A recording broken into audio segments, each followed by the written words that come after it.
J'ai réalisé un voyage avec 0 € en poche et c'est sûrement l'une des meilleures expériences de ma vie. Mais avant de te parler de mon voyage, laisse-moi t'expliquer pourquoi est-ce que j'ai fait ça. Au moment où je réalise ce projet, je suis relativement désorienté dans ma vie. J'ai arrêté les études depuis 1 an et là je venais de me réinscrire à la fac. J'avais plus ou moins abandonné le site de e-commerce que j'avais créé depuis plus de 2 ans et qui me rapportait maintenant des revenus corrects pour mon âge. Et en plus de ça, j'avais rien publié sur YouTube depuis plus de 6 mois alors que le projet de cette chaîne, c'était quelque chose qui me tenait à cœur depuis très longtemps. Bref, j'étais perdu et j'avais vraiment besoin de me retrouver. Nietzsche a dit dans son livre Ainsi parlait Zarathustra qu'il fallait pouvoir porter en soi un chaos pour faire naître un jour une étoile. Et à ce moment-là, il n'y a pas une étoile en moi, pas une once de créativité ou même de volonté. Il me restait donc plus qu'à expérimenter le chaos pour pouvoir éventuellement faire naître en moi une étoile.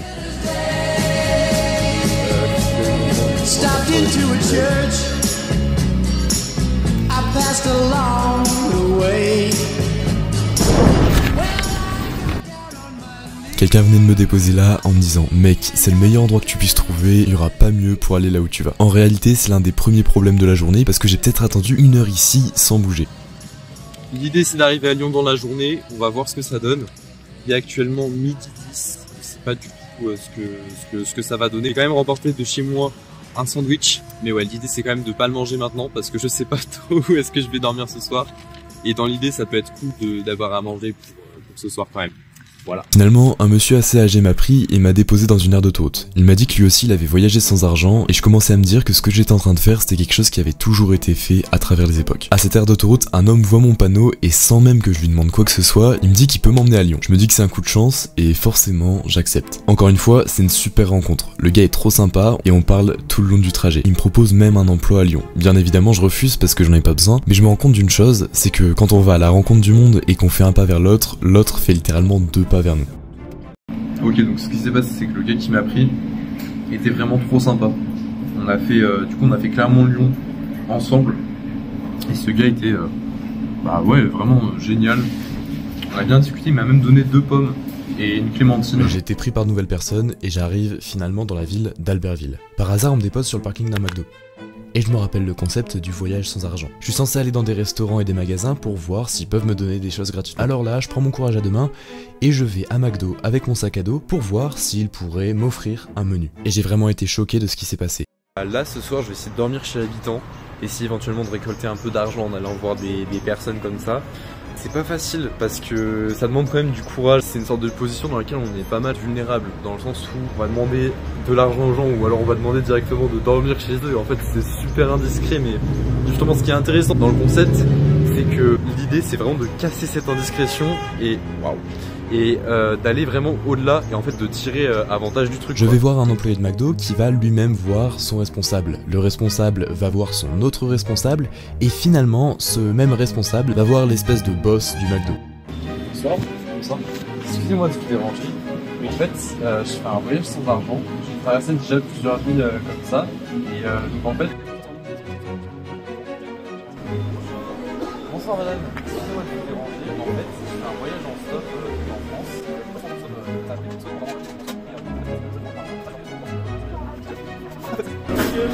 Bonjour monsieur, excusez-moi de vous déranger. Monsieur, vous venez d'où exactement? Alors là je viens de Clermont-Ferrand. J'ai donc en face de moi le patron de ce McDo qui me demande si je veux un coca ou un iced tea. Bien évidemment je demande un coca et tenez-vous bien, je suis reparti avec un menu Big Mac de ce McDo sans avoir rien payé.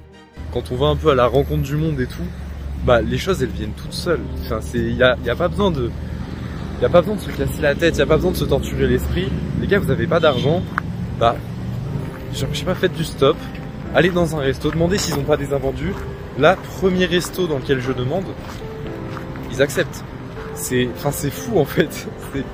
Là vraiment je suis juste je suis émerveillé vraiment par la générosité de cette personne et par la réalité en fait. Ça marche, c'est pas des bêtises. C'est une première bonne expérience qui me met de bonne humeur et qui m'aide à être en confiance avec ce que je fais. Parce qu'aller dans des restaurants pour demander à manger gratuitement, c'est pas rien. Il commençait à faire nuit et j'avais encore aucun endroit pour dormir. Alors je commence à aller voir des gens pour savoir si éventuellement ils pourraient m'héberger pour la nuit. Et je leur explique mon projet, je leur dis que je fais un voyage sans argent et donc que je dors chez l'habitant. Et là, je me suis rendu compte qu'en fait, la plupart des gens qui ne pouvaient pas m'accepter pour diverses raisons m'expliquaient que le voyage que j'étais en train de faire, c'était quelque chose dont ils avaient toujours rêvé. Le fait de partir à l'aventure, de rencontrer des gens, de voyager gratuitement, c'est quelque chose qui fait envie à énormément de personnes, même des gens que j'ai rencontrés qui avaient la quarantaine. Et c'est d'ailleurs pour cette raison que je suis en train de préparer actuellement une vidéo pour vous expliquer comment faire vous-même votre voyage sans argent. Je demande à plusieurs personnes et finalement quelqu'un m'accepte chez lui. Le gars est super sympa, il me fait même découvrir quelques spécialités locales. Et honnêtement, je peux pas vraiment décrire dans cette vidéo les discussions qu'on a eues, parce qu'elles étaient tellement intéressantes et tellement importantes pour moi, parce qu'au moment où je réalise ce voyage, j'étais complètement perdu, ce serait juste impossible de tout partager. Bon, alors la nuit est finie, franchement c'est super bien passé, je suis assez content, l'expérience est vraiment positive pour l'instant. Là on doit partir dans 10 minutes parce que le monsieur dans lequel je suis travaille, donc là mon sac est prêt. Au petit matin, il devait aller au travail, donc je suis également parti faire du stop, et mon objectif, c'était d'arriver jusqu'à Chamonix pour midi. Quand même vraiment très moche, je sais pas s'il va donner envie à beaucoup de gens de me prendre. J'espère quand même. Au final, plusieurs voitures m'ont prise et m'ont déposé dans des petits patelins. J'ai dû faire du stop à peu près 5 ou 6 fois, mais à chaque fois c'était trop bien, les gens étaient super sympas. Bon, alors là je viens d'arriver à Ugine, c'est trop beau, j'espère être pris pour aller à Chamonix. Même les montagnes là sont tellement belles que ça me donne limite envie d'aller marcher là quoi. Et finalement, juste en bas de Chamonix, il y a un Flixbus. Là le Flixbus était vide et il m'a pris gratuitement pour m'emmener jusqu'à Chamonix. À la base je devais le faire avec un ami. Finalement, j'ai vu qu'il n'était pas aussi partant que je ne l'étais. Il faut être quand même motivé pour faire ça. Et je voulais pas l'entraîner dans un truc. Et je suis finalement bel et bien arrivé à Chamonix. Et là, tenez-vous bien, parce que c'est à ce moment-là que j'ai commencé à demander de l'argent aux gens et que le voyage a complètement basculé. C'est même pas beau ce que je suis en train de faire. J'arrive finalement bel et bien à Chamonix et la première chose que je fais en arrivant, c'est aller voir un carrefour pour savoir si éventuellement ils auraient quelques invendus à me donner. En gros, c'est le premier coup de pression de la journée parce que j'ai jamais demandé à manger à quelqu'un de ma vie de cette manière. Là le pitch n'était pas super bon, mais il va quand même voir s'il y a des invendus. Ça commence plutôt bien parce que j'ai eu un bon coup de gâteau gratuitement. Le mec était vraiment sympa, c'était un carrefour. Et bah franchement ça fait toujours plaisir. Comme vous l'avez vu, c'était finalement un succès, mais ça s'arrête pas là. Mon but, c'était vraiment de pouvoir m'acheter quelques petits trucs à manger, donc des barres de céréales, des choses comme ça pour mon bivouac de ce soir, parce que j'ai pour but d'aller dans les montagnes, et pour faire ça, je pourrais jamais le faire si j'ai pas d'argent.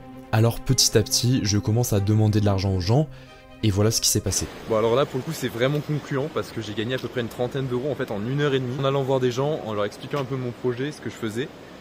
Et en fait les gens tout de suite ils sont hyper réceptifs, ils sont hyper contents de participer au projet. Et ce qui est cool c'est que je demande quelque chose aux gens, je demande un service et je vais rien leur donner en retour, mais j'ai l'impression que l'interaction en fait qu'on a, et ben elle est suffisante pour eux. Et en fait c'est juste trop bien, c'est-à-dire voir littéralement des gens qui donnent un peu de sous et qui en plus te complimentent sur le truc, admirent la démarche, c'est juste incroyable, vraiment c'est trop bien. Comme vous l'avez vu, absolument rien de dramatique, hein, ça s'est même super bien passé. Et vraiment j'étais époustouflé, c'est-à-dire qu'il y a même un couple de Canadiens qui m'ont donné des dollars américains et des dollars canadiens. C'est super rentable de faire la manche à Chamonix, parce que là j'ai eu 10 dollars et 5 dollars canadiens. C'est super marrant vraiment, ce voyage est trop marrant, c'est génial. Et là on parle d'argent, mais il y a énormément de personnes qui m'ont proposé de faire des courses pour moi, ou alors qui m'ont proposé de m'héberger le soir. Alors là je me dis pourquoi pas faire un challenge où je vais à Chamonix et j'essaye de dormir dans la plus belle maison de Chamonix, ce serait super drôle. J'ai des gens qui me proposent de m'héberger, j'ai des gens qui m'invitent à manger le soir, ou même à aller boire un café, et il y a aussi une dame qui me fait des courses, et donc ça c'était trop sympa parce que bah du coup le soir j'ai pu manger ce qu'elle m'a acheté, d'ailleurs vous allez le voir plus tard dans la vidéo. Comme je l'ai mentionné précédemment, j'avais pour but de dormir dans les montagnes à Chamonix, et là j'ai vraiment eu un énorme problème et un énorme coup de stress parce qu'en fait j'ai commencé ma randonnée et je pensais qu'il y aurait des rivières partout. Le problème c'est que pas du tout. Je suis tombé sur aucune rivière, il y avait absolument aucun plan d'eau et très rapidement en fait j'avais plus d'eau. Heureusement pour moi j'ai croisé un groupe de personnes et ils m'ont passé une espèce de petite bouteille d'eau, vraiment il restait peut-être 100 ml, vraiment quasiment rien mais juste de quoi tenir. Et là par chance j'ai trouvé cet endroit. Je suis monté sans eau, enfin j'en avais pas assez en fait, j'en avais vraiment très peu. Et à Chamonix vraiment normalement il y a des sources de partout.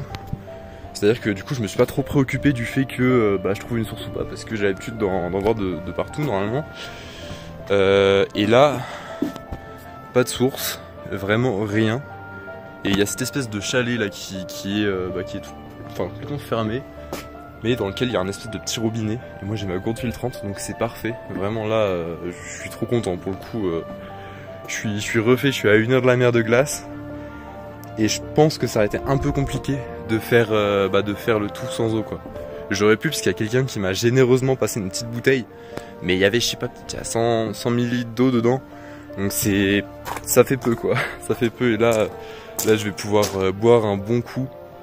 Et ouais, le tout sera beaucoup plus facile. Donc c'est vraiment nickel. Bon, j'ai finalement pu prendre toute l'eau dont j'avais besoin, j'ai rempli mes réserves et là, croyez-moi, j'aurais pas ce type de problème. Enfin, ça c'est ce que je dis maintenant, mais j'ai fait une erreur quasiment similaire juste après dans la vidéo, vous allez voir. Je continue de marcher et j'arrive vers des spots qui sont vraiment magnifiques. En fait, je me rends compte que Chamonix en automne, c'est génial parce qu'il y a personne, les couleurs sont incroyables et en plus, la nuit, normalement, il fait pas trop froid. Bon là je suis à 15 minutes de la mer de glace et le paysage est juste magnifique en fait. C'est vraiment trop beau. Là il y a le coucher de soleil donc il va pas trop falloir que je tarde. Mais les lumières sont juste incroyables quoi. Je suis vraiment hyper heureux de pouvoir faire ça et de voir en fait tout simplement à quel point ça marche. C'est trop bien, c'est juste super agréable. Là je vais continuer, il me reste encore 15 minutes de marche et je pense que je planterai la tente vers le point de vue et on verra tout ça. Bien évidemment, je cherche le meilleur spot possible, quitte à sortir des sentiers balisés. Et j'aurais peut-être pas dû faire ça parce que plusieurs fois, j'ai eu quand même assez peur. Bon alors là je suis littéralement tombé dans un chemin bourbier, il fait quasiment nuit. En fait le chemin c'est une corde et le truc tu sais jamais trop où ça va mener. En plus la corde elle est trop bizarre. Bon, finalement je m'en suis sorti, j'ai trouvé un coin assez sympa pour camper et je me suis même fait un espèce de four avec des pierres parce qu'il y avait des pierres plates là-bas. J'ai, je pense, trouvé un spot qui est vraiment pas mal. J'ai la vue sur tout ça et juste là j'ai les aiguilles rouges. Sachant qu'en plus c'est vraiment très bien, il y a des petits arbustes comme ça qui vont me permettre de faire du feu. Il va faire beau toute la nuit. On va peut-être atteindre des températures négatives, mais à mon avis ce sera pas non plus des températures de folie. Et là franchement je suis assez content, je vais poser la tente. Je vais aller chercher du bois pour faire un feu. J'ai une tranche de brie que m'a généreusement donné une dame. Cette même dame m'a aussi donné du pain. Et elle m'a aussi donné des barres de céréales. Pour ce soir, je me suis fabriqué un petit four pour faire chauffer ma nourriture. Et sur le dessus, j'ai mis une pierre qui va chauffer, sur laquelle je pourrais me faire cuire des petites tranches de pain et du fromage. Voilà. Ce qui m'a permis de me faire un super repas à base de fromage fondu parce que la dame m'avait acheté du fromage donc c'était trop bien. Ok, alors je vais quand même faire une petite présentation de l'endroit dans lequel je dors. Je dors dans une tente, une place qui pèse à peu près 700 grammes, qui se monte avec les bâtons, qui est vraiment très pratique. La nuit est passée et là j'ai une vue vraiment magnifique. Je vous laisse avec les images qui valent mieux que n'importe quel mot.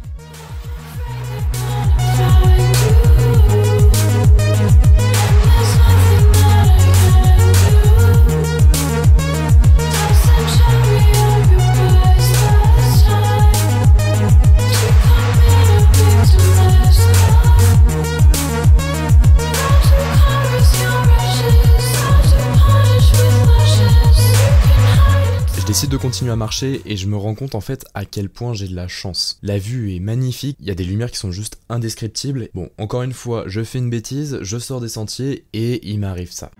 Bon, alors là c'est un peu la galère parce que j'ai pris un chemin qui n'existait pas. Parce que cette montagne là me semblait stylée. Alors oui, elle est stylée, sauf que je vais devoir passer par là. Je vais devoir longer cette crête, sachant que en fait il y a des ravins des deux côtés.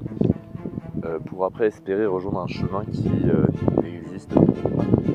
Donc j'ai finalement fait demi-tour, et là je me suis rendu compte de quelque chose. À la base, je suis parti pour me challenger. Et finalement l'une des choses les plus challengeantes depuis le début, c'était ce manque d'eau que j'avais eu la veille. Et donc j'ai bu toutes mes réserves en eau pour pouvoir marcher le plus rapidement possible et avec le plus de détermination jusqu'au prochain point d'eau. Je vous rassure, c'était absolument pas dangereux parce que si vous connaissez Chamonix, vous savez qu'il y a absolument plein de monde de partout. Mais moi, ça m'a permis de me motiver, de marcher super vite et d'arriver finalement à ce spot dans lequel j'ai campé le soir et qui était juste incroyable.